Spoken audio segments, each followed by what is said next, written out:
Bonsoir, cher auditeur, et bienvenue sur Conterrand. Les anciens disent que le monde possédait des histoires pour expliquer l'invisible. Mais, à l'époque moderne, ces histoires n'ont pas disparu. Elles ont simplement changé de forme. Désormais, elles circulent ailleurs, dans des fichiers, des forums oubliés, des archives anonymes, et parfois dans des vidéos que personne ne peut vraiment dater. Ce soir, nous n'allons pas explorer des légendes anciennes, ni des mythes transmis par les siècles. Nous allons ouvrir autre chose. Des récits récents, fragmentés, instables, nés sur Internet, mais devenus trop persistants pour être ignorés. J'ai déniché pour vous 4 dossiers que nous allons traverser ensemble. Mais retenez bien, les archives ne s'accordent pas, les témoignages se contredisent et les classifications utilisées elles-mêmes semblent évoluer avec le temps. Mais un point revient toujours, dans chaque dossier, dans chaque récit, dans chaque trace laissée derrière. Rien de tout ce que nous allons découvrir ce soir n'est vraiment censé exister. Et pourtant, les fichiers sont là, toujours accessibles, toujours consultés, toujours enrichis, comme si quelque chose refusait d'être oublié. Ce soir, vous n'écouterez pas des histoires, vous consulterez mes dossiers. Et, comme pour toute archive classifiée, la question n'est pas de savoir si vous êtes prêt, mais si ce que vous allez découvrir est encore à jour.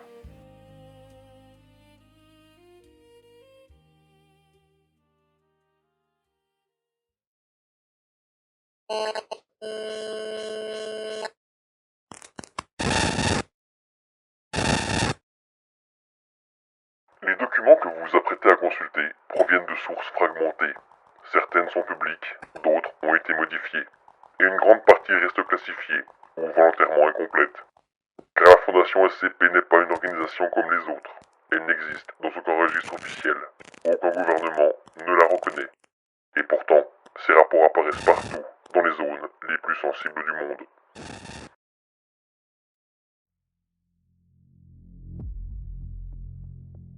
La Fondation SCP est née sur Internet comme un projet collaboratif de fiction. Son nom, SCP, signifie en anglais Secure, Contain, Protect. Sécuriser, contenir et protéger. Son objectif est simple en théorie. Identifier des anomalies, objets, entités ou phénomènes qui ne respectent pas les lois naturelles, puis les contenir et empêcher qu'elles ne soient connues du grand public. Chacune de ces nombreuses anomalies est désignée par un numéro et par un préfixe SCP. Par exemple, SCP-173, SCP-96, SCP-49, SCP-682. Ces numéros ne sont pas des noms, ce sont des dossiers. SCP-173, par exemple, est une entité de forme humanoïde faite de béton et d'armature métallique, peinte. Elle est totalement immobile tant qu'elle est observée. Mais dès que le contact visuel est rompu, même une fraction de seconde, le temps d'un clignement d'œil, elle peut se déplacer à une vitesse impossible pour attaquer. Souvent, elle brise la nuque de sa cible. SCP-96 est une créature humanoïde extrêmement fragile en apparence. Mais si quelqu'un voit son visage, directement, ou via une image ou une vidéo, elle entre dans un état de détresse extrême, puis se met à traquer cette personne, sans limite de distance. Quant à SCP-49, il ressemble à une figure de médecin de la peste médiévale. Il affirme pouvoir guérir une maladie qu'il appelle lui-même la peste. Mais ses interventions transforment ses victimes en entités instables, agressives et souvent non humaines. SCP-682 est une créature reptilienne extrêmement hostile et intelligente. Elle s'adapte à toutes les tentatives de destruction. Aucune méthode connue ne permet de la détruire durablement. Pour gérer ces anomalies, la Fondation utilise un système de classification. Ces classes ne décrivent pas seulement leur danger, mais surtout la difficulté à les contenir. La classe Safe. Un SCP classé Safe est une anomalie qui peut être contenue facilement et de manière fiable.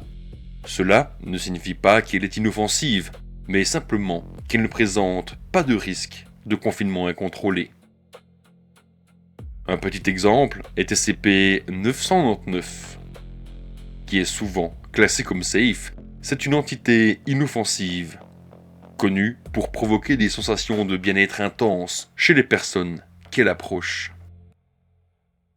La classe Euclide.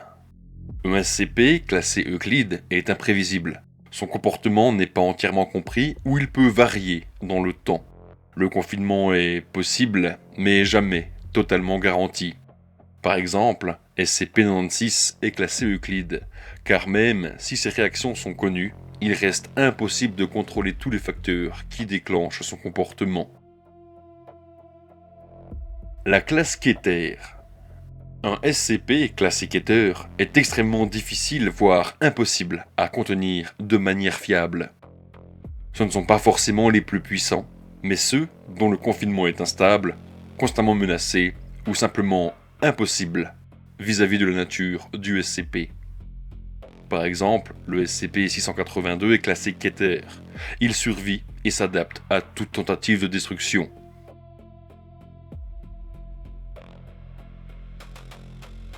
Il existe d'autres classes plus rares comme Thaumiel ou Apollyon, mais elles restent marginales dans les rapports principaux, car même la Fondation admet une chose essentielle: aucune classification n'est véritablement définitive. La Fondation SCP ne possède pas un canon unique, mais des milliers de rapports écrits et modifiés par une communauté entière. Certains se complètent, d'autres se contredisent. Et c'est précisément ce qui donne à cet univers une impression troublante de réalité. Trop vaste pour être entièrement contrôlé et trop documenté pour être ignoré. Dans les derniers rapports non classifiés, une phrase revient souvent, toujours la même. Nous ne contenons pas les anomalies, nous retardons simplement leur impact. Dans le prochain dossier, nous quitterons ces structures de confinement pour entrer dans un lieu où la réalité elle-même semble s'être effacée.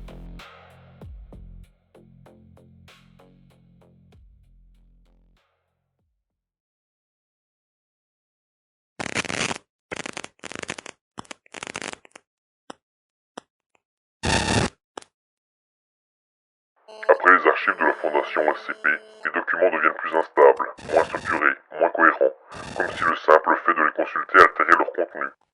Ce que vous vous apprêtez à entendre ne provient pas d'un dossier officiel, mais de fragments, de témoignages, d'images et de récits collectés sur Internet. Toutes décrivent la même chose, un lieu, impossible à situer.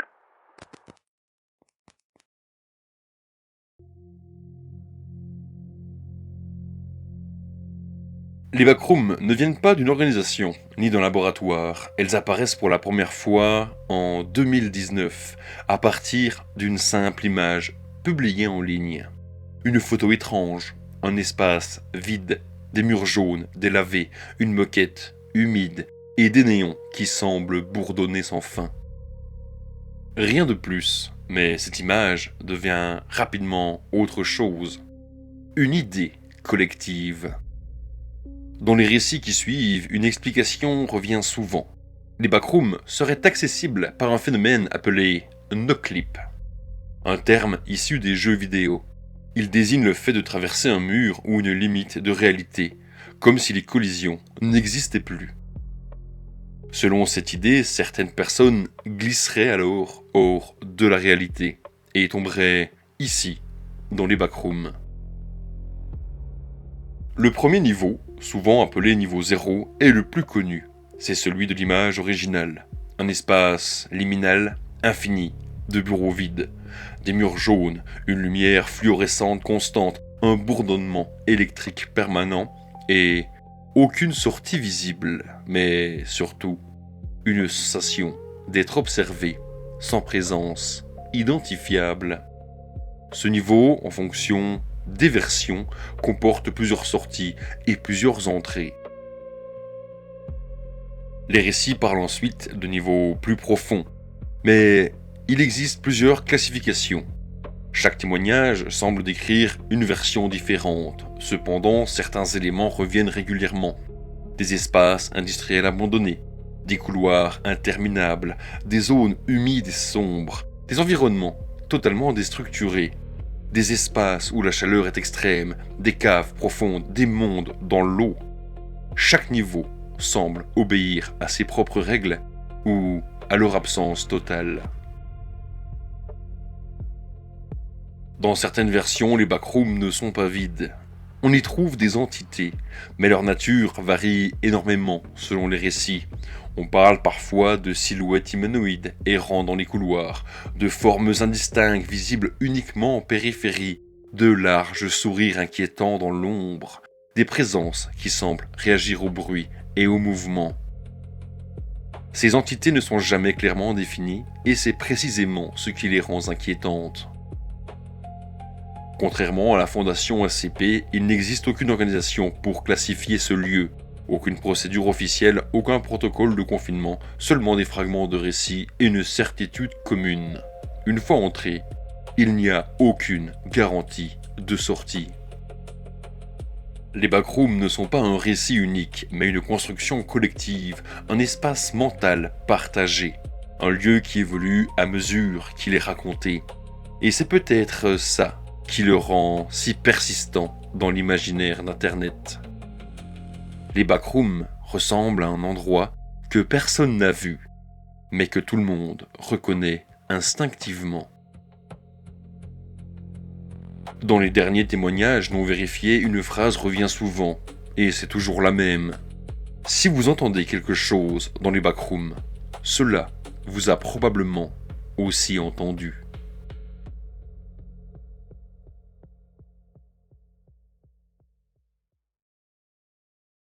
Les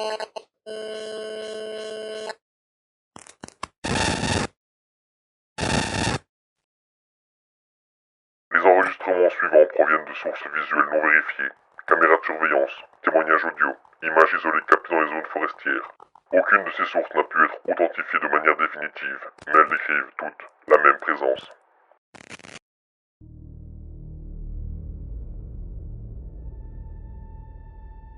Siren Head n'est pas issu d'une organisation scientifique ni d'un dossier officiel. Il s'agit d'une création de l'artiste Trevor Anderson, apparue sur Internet. Une entité conçue dans un but artistique, mais qui a rapidement dépassé ce cadre pour devenir une figure du folklore d'horreur en ligne. Siren Head est décrit comme une silhouette humanoïde d'une taille anormalement grande. Son corps est extrêmement fin, presque osseux, et à la place de sa tête se trouvent deux structures métalliques, des sirènes. Elles ne sont pas décoratives, elles fonctionnent. Les témoignages décrivent un comportement récurrent. Siren Head ne parle pas, il émet des sons, des bruits de sirènes, des alarmes, des fragments de voix humaines, parfois même des appels à l'aide. Il serait capable d'imiter des sons familiers pour attirer ses victimes, des voix connues, des cris de détresse ou des signaux de sécurité. Les apparitions supposées de Siren Head ont tout un point commun. Des zones isolées, des forêts profondes, des routes abandonnées, des espaces ruraux sans surveillance, toujours loin des grandes populations, toujours là où le son porte loin et où personne ne peut confirmer ce qu'il a entendu. Il n'existe aucune preuve scientifique de son existence, aucun organisme officiel ne reconnaît Siren Head, mais dans le folklore d'Internet, il est devenu une figure stable, une entité liée au son, à l'imitation et à la confusion entre signal de sécurité et de menace. Dans les différentes interprétations, une idée revient souvent. Siren Head ne chasse pas directement. Il observe, puis il imite. Il transforme les sons du monde en pièges et utilise ce que les humains reconnaissent le mieux, la voix. Les anciens auraient pu dire que ce type de créatures n'ont pas besoin d'être vues pour exister. Elles ont simplement besoin d'être entendues. Et dans les derniers enregistrements audio non identifiés, une phrase revient parfois, toujours noyée dans les fritures et les interférences. Ne répondez pas à ce que vous entendez dans le silence.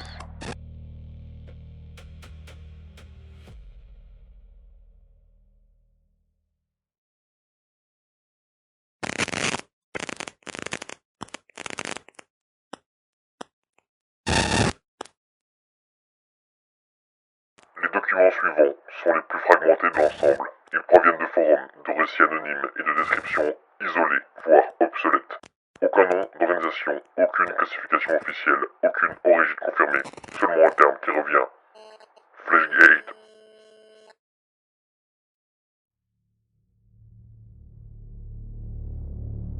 Fleshgate n'est pas une entité officiellement définie. Il s'agit d'une figure issue du folklore de l'Internet moderne, souvent associée à des concepts de body horror ou d'imitation d'identité. Sa description varie fortement selon les récits, mais certains éléments reviennent régulièrement. Le Fleshgate est généralement décrit comme une forme humanoïde instable, sans apparence correcte. Comme si le corps humain avait été reconstruit sans respecter aucune logique anatomique, des proportions erronées, des mouvements anormaux, des membres trop longs, une présence visuelle dérangeante difficile à fixer longtemps. Dans certaines versions, le Fleshgate possède une capacité d'imitation. Cette idée est souvent rapprochée de récits de métamorphes du folklore moderne, parfois comparés aux skinwalkers dans l'imaginaire d'Internet. Selon ces récits, le Fleshgate serait capable de reproduire des voix familières, des comportements humains cohérents et parfois même l'apparence de personnes proches. Il est essentiel de préciser que cette capacité n'est pas universelle, elle dépend entièrement des interprétations. Certains récits décrivent le Fleshgate comme une entité purement physique et silencieuse, d'autres comme une présence intelligente utilisant l'imitation, d'autres encore comme une simple anomalie de perception. Il n'existe aucun cadre officiel ou centralisé.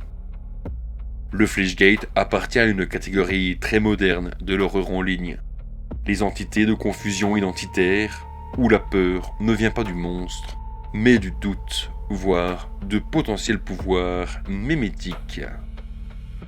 Car dans ces récits, la véritable menace n'est pas toujours visible. Elle est familière, bien trop familière. Tous les récits, malgré leurs différences, convergent vers une idée simple, la perte de confiance dans ce qui semble humain. Une voix connue, un visage familier, un comportement rassurant. Jusqu'au moment où quelque chose ne correspond plus. Et après cela, il n'y a généralement plus de suite, seulement du silence. Et des archives qui continuent d'être mises à jour, sans que personne ne sache vraiment par qui.